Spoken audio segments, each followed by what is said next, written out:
The Man Who Lived in a Shell. Today our discussion topic is a short story of literature, The Man Who Lived in a Shell, which is written by Anton Chekhov. एंटन शिकोव ने जो story लिखी है the man who lived in a shell, आज हम इसकी summary की जाने बढ़ते हैं। हम देखते हैं कि इसमें बेसिकली किन के बारे में बताया गया और कौन सी चीज़ जो है राइटर ने एक्सप्लोर करने की जो है कोशिश की है। हम देखते हैं कि ये एक बहुत ही अजीब कॉम्प्लिकेटेड किस्म की स्टोरी है जो कि दो आदमी, एक बर्कन और एक आयवन, इन दोनों के दरमियान गुफ्तगू हो रही है। बर्कन जो है वो आयवन जो है अजीब वाक़यात और लोगों का जिक्र करता है, जिस पे बर्कन आयवन को एक शख्स की कहानी सुनाता है। वो उसे बताता है कि वो एक हॉल नुमा जगह में बंद रहता है और अपने उस हॉल से कभी बाहर नहीं आता। बेकॉफ जो है बेसिकली वो जिसकी स्टोरी सुना रहे हैं, किस बंदे की स्टोरी है, बर्कन और आयवन, दो बंदे आपस में बात कर रहे हैं, किसी तीसरे की स्टोरी डिस्कस कर रहे हैं। और ये स्टोरी कौन सुना रहा है? बर्कन सुना रहा है। बर्कन बताता है कि बेलकॉफ जो है एक स्कूल में यूनानी ज़ुबान पढ़ाता है और बेलकॉफ ने अपने इर्द गिर्द एक अजीब सा हॉल बना रखा है और वो कभी भी इससे बाहर आना जो है बिल्कुल पसंद नहीं करता। वो अनमैरिड है और वक्त का जो है बहुत ही ज़्यादा पाबंद है और कभी भी उसने स्कूल से छुट्टी नहीं की और उसका जो बिस्तर है वो भी एक हॉल ही की मानिंद है और अक्सर अपने ऊपर वो छतरी भी रखता है जो कि एक हॉल ही की तरह है। हॉल जो है हम शेल को कह सकते हैं।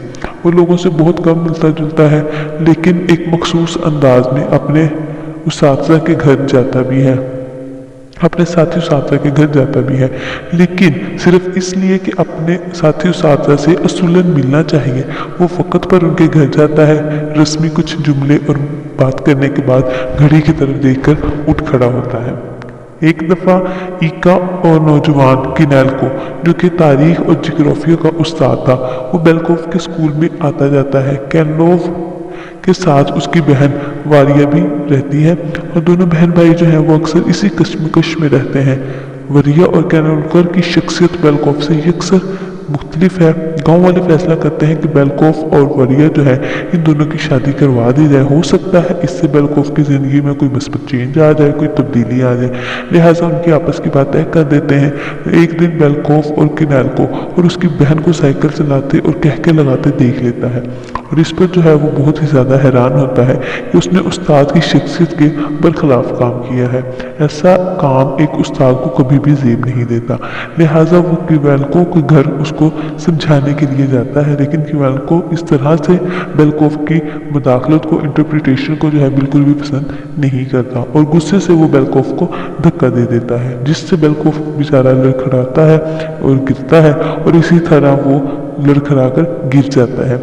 वो नीचे तक पहुंच जाता है। एन उसी वक्त वारिया भी आ जाती है। वारिया जो है बेलकॉफ को एकदम इस तरह देखकर एक बहुत बुलंद कहका लगाती है। वो उसे इस तरह से फील होता है कि जिस तरह ना इसने मेरा मजाक उड़ाया है।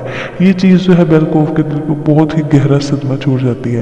बेलकॉफ वापस अपने घर आता है और अपने आप को कमरे में बंद कर लेता है और दोबारा बिल्कुल भी बाहर नहीं आता। चंद दिन रोज़ बाद पता चलता है कि वो मर गया और जिस दिन उसको दफनाया जाता है उस दिन बहुत ही ज़्यादा बारिश होती है। बारिश की वजह से लोगों ने छतरियाँ ली हुई हैं और ऊंचे किनारों वाले जूते भी पहन रखे हैं। जब कहानी हमारे एंड पे पहुंचती है तो बर्कन और आयवन महसूस करते हैं कि हर शख्स, खा वो कैसा ही क्यों ना हो और वो कोई भी क्यों ना हो, वो किसी न किसी तरह से अपने लिए एक मखसूस हॉल में रहना ही पसंद करता है। तो बेसिकली जो है उसने हमें ये लेसन देने की कोशिश की है कि हर इंसान ने जो है वो अपने इर्द गिर्द एक दायरा जो है, एक महदूद लिमिट की जो कवरिंग है उसने वो की हुई है और वो उससे बाहर आना नहीं चाहता। हो सकता है बेलकॉफ इसीलिए बाहर नहीं आना चाहता कि दूसरे लोग उसके साथ जब रहेंगे उसका मजाक उड़ाएंगे। शायद वो सेंसिटिव किस्म का बंदा है ज़्यादा ही, इसलिए उसने दूसरों की बातों को ज़्यादा अपने दिल पे ले लिया। फर्दर इसकी जो इंटरप्रिटेशन है हम नेक्स्ट में देखेंगे कि इसकी क्या क्रिटिकल एप्रिसिएशन है, क्या इसके थीम है और क्या इधर से हमें जो है एक्सट्रैक्ट करना है। आई होप सो समरी जो है आपको समझ आ गई होगी।